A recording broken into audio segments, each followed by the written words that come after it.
नमस्कार मित्रों। समाजवादी पार्टी कांग्रेस यानी कुल मिला के जो चुनाव के पहले इस इंडिया अलायंस का नाम प्रधानमंत्री जी ने घमंडिया रखा था।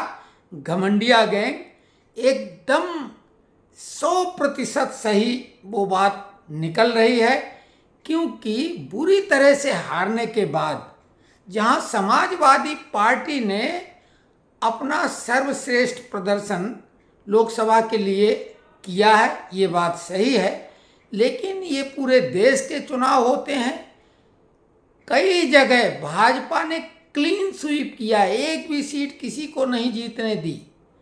ऐसे में भाजपा जो कि पूरे इंडिया अलायंस घमंडिया गैंग से ज़्यादा सीटें अकेले जीत लेती, 233 जगह 240, उसे हारा हुआ बोलते हैं। यही नहीं, फैजाबाद सीट से जीते अवधेश पासी को अखिलेश यादव अयोध्या का राजा बताने लगते हैं। अयोध्या के राजा श्री राम नहीं, अवधेश पासी। अब इससे ज़्यादा घमंड क्या हो सकता है? अगर हिंदू नामधारी अपने को हिंदू कहता हो कोई व्यक्ति और वो श्री राम के मुकाबले में किसी सामान्य मनुष्य को उनके मुकाबले में उनसे आगे रखे, तो अब इसको क्या, ये मानसिक दिवालियापन के अलावा कुछ भी नहीं है। और यहीं से शुरू होती है कहानी ये कि जाहि प्रभु दारुण दुख देही ताकि मति पहले ही हर लेही। इनकी मति हर ली गई है। अखिलेश, राहुल, तेजस्वी तो ठंडे पड़ गए। ये जो दो लोग उचक रहे हैं ज़्यादा, उनकी स्थिति क्या होने वाली वो आपको हम बताने जा रहे हैं। क्योंकि विनाश काले विपरीत बुद्धि। अखिलेश अच्छे खासे उत्तर प्रदेश जैसे बड़े राज्य में विपक्षी दल के यानी प्रतिपक्ष के नेता थे। एक कैबिनेट मिनिस्टर के बराबर का रुतबा था, मान सम्मान था। उनकी पार्टी सत्ताधारी दल के मुकाबले में टक्कर दे रही थी, लेकिन उन्होंने अपना विधायक का पद छोड़ अपनी सांसदी अपने पास रखी। दिल्ली में 2वें दर्जे पे आ गए, और 2वें दर्जे का मतलब ये हो गया कि राहुल के पास तो बैठते हैं कुछ नज़दीक, लेकिन राहुल के आगे तुम्हारा क्या हाल होगा। सिर्फ राहुल की चाटुकारिता करने की स्थिति आ गई। कल जब सदन में अनुराग ठाकुर ने ये बोला कि जिसकी जात को खुद पता नहीं वो जात के बारे में बात कर रहा है, उन्होंने किसी का नाम नहीं लिया, बहुत ही शालीनता के साथ ये बात कही, लेकिन निशाना तो सटीक लगा। राहुल गांधी बिलबिला उठे। राहुल के साथ पूरी कांग्रेस जो चाटुकार मंडली थी वो भी हो हल्ला करने लगी। यही नहीं, चाटुकारिता का उच्च उदाहरण प्रदर्शित करते हुए अखिलेश यादव ने भी खड़े होके, राहुल गांधी ने तो उसे गाली बोल दिया कि जात पूछना तो गाली है। फिर ये बार बार सब जगह कि भाई कितने अधिकारी सचिवालय में किस जाति के हैं, ये गाली नहीं है। जातिगत जनगणना बिना जाति पूछे कैसे होगी, क्योंकि जाति पूछना अगर गाली है तो। और राहुल और अखिलेश कई बार सार्वजनिक मंचों से पत्रकार से लेके किसी अधिकारी की, पुलिस वाले की जात पूछ चुके हैं। तो जाति पूछना गाली हो गई है, ये पहली बार लोगों को ज्ञान प्राप्त हुआ होगा। लेकिन ये प्रकरण एक अलग है, उस पर अलग से वीडियो बनाएंगे। हम आपको बता रहे हैं कि अखिलेश यादव के बुरे दिन शुरू होने वाले हैं। ज़्यादा होशियारी दिखा के वहाँ चले गए, वहाँ कुछ नहीं, एक सामान्य सांसद हैं वो।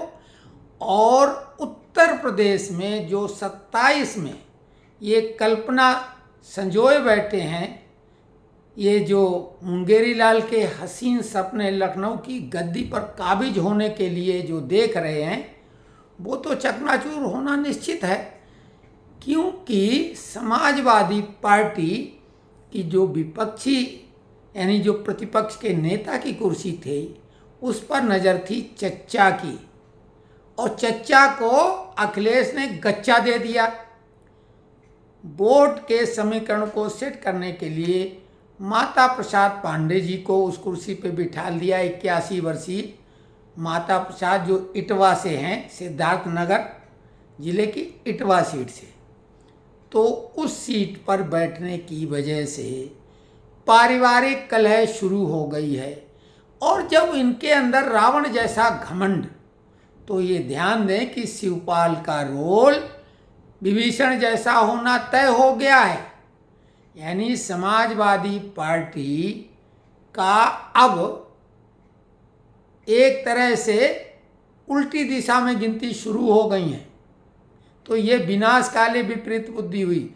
इन्हें लखनऊ में अगर रहते तो 27 में इनकी पार्टी अच्छा प्रदर्शन करती, लेकिन अब ये अच्छा प्रदर्शन तो छोड़ दो, समाजवादी पार्टी कांग्रेस के चक्रव्यूह में जरूर फंस गई है, क्योंकि मुस्लिम वोट कांग्रेस की तरफ आकर्षित हो रहे हैं। सवाल ये भी उठाया जाएगा, अल्पसंख्यकों की बात करने वाले एम बाई फार्मूले वाले, सब कुछ तो यादवों के पास है, लेकिन एम के पास क्या है? एम के पास जो उनका कद्दावर नेता था आजम खान, उसको निपटा दिया पूरे परिवार को। अतीक अहमद वो निपट गया, मुख्तार अंसारी वो निपट गया, अखिलेश कहीं कुछ नहीं, फातिहा जरूर पढ़ आए अंसारी की कब्र पर। लेकिन प्रतिपक्ष के नेता का पद अगर किसी अल्पसंख्यक को देते तो वो वोट इम्पैक्ट रहते। लेकिन कांग्रेस, जैसा कि सुधांशु त्रिवेदी ने कई बार कहा कि पुराना आशिक लौट आया है, अब कांग्रेस की तरफ मुस्लिमों का झुकाव हो गया है अखिलेश की गलती की वजह से। और ये सब राम जी का कमाल है। हमने 5 जून को ही अपना जो विश्लेषण प्रस्तुत किया था, अगर आप लोग जाके देखें वो वीडियो, हम इसको लिंक में भी डाल देंगे, आप चमत्कृत हो जाएंगे। हमने उस समय जो विश्लेषण किया था, कोई भी टीवी चैनल, कोई भी नेता उसी के इर्द गिर्द रहेगा। 40 मिनट का वो लंबा हमारा वीडियो है। आप सभी लोग इस चैनल के कायल हो जाएंगे अगर पूरा वीडियो देख लेंगे, वो भी तत्काल 5 जून को, जबकि लोगों की बोलती बंद थी। हमने कहा था कि राम जी का कमाल है, अगर 4 जून को जो रिजल्ट आया है वो राम राज का प्रभाव है, क्योंकि सभी संतुष्ट हैं, हारने वाला जीतने वाला दोनों लड्डू बांट रहे हैं। और अगर एग्जिट पोल वाले परिणाम आते तो 4 जून शाम को ही, यानी 2-3 बजे के बाद गृह युद्ध शुरू हो जाता। ऐसी तैयारी कर ली गई थी, लेकिन कुछ नहीं हुआ और सभी खुश हो गए। ऐसा कभी दुनिया के किसी चुनाव में हुआ ही नहीं है कि सभी लोग संतुष्ट हो जाएं, ये केवल राम कर सकते हैं। जहाँ तक अयोध्या की बात है, अयोध्या की सीट पे भाजपा जीती है। फैजाबाद एक संसद की सीट है, अयोध्या विधानसभा की सीट पर भाजपा जीती है। और अब जो मिल्कीपुर सीट पर अब देशवासी जो छोड़ रहे हैं, उस पर समझ में आ जाएगा, क्योंकि अब वो मामला होगा कड़ा, क्योंकि वो तो समाजवादी पार्टी की सीट है। अब उस सीट को बचाएं अखिलेश, वहीं से उल्टी गिनती शुरू होगी समाजवादी पार्टी। 10 सीटों पे जो उपचुनाव होने जा रहे हैं, भाजपा निश्चित तौर से 7 सीटें तो जीतेगी ही। उसके बाद इनको बोलने के लिए क्या बचेगा और 27 के लिए क्या कहेंगे? तो 27 के पहले समाजवादी पार्टी के दोनों चक्के पंचर होना तय है। साइकिल पड़े पड़े जंग खा जाएगी, चलने लायक नहीं रहेगी 27 में। तो इसी को राम जी का बोलते हैं, क्योंकि जो घमंड है।